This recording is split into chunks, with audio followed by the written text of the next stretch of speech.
Largo is run by Mark Flanagan, who's a longtime friend of mine, and it was a very, very funny, interesting, and beautiful, poignant moment for me. Flanagan had just gotten this club back that he had been involved in as a co-owner for a couple of years and gotten out of because the other people he was working with didn't understand that music was why people went there.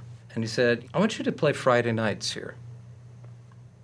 I said, "You shouldn't give me that night. That's going to be your best night for people drinking and you're making money, and I want this thing to be a success. But I'll open for people on like Mondays and Tuesdays." He's like, no, I'm putting it on Friday night. It's going to work." He said, "What do you need?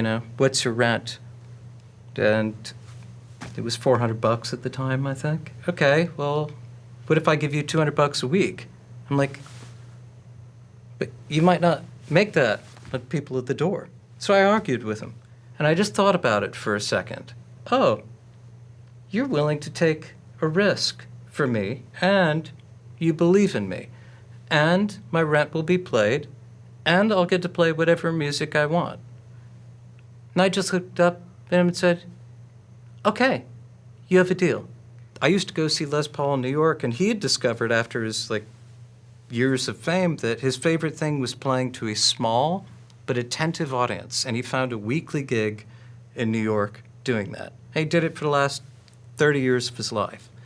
And I was a regular attendee, and you never knew what you were going to get. Suddenly I found myself doing the same thing. Suddenly people were showing up, and everything felt right. And within weeks, suddenly it was sold out. There were all sorts of different people coming through. Other artists were coming through, and all these people who had to do the self-promotional things, which I've just chosen not to, were coming to me going, "Wait a minute, you've got it figured out. You just do the fun part."